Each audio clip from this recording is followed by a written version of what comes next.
Thank you.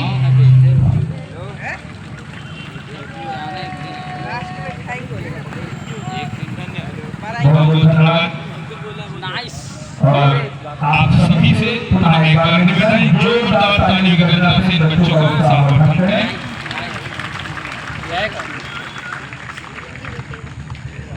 और मैं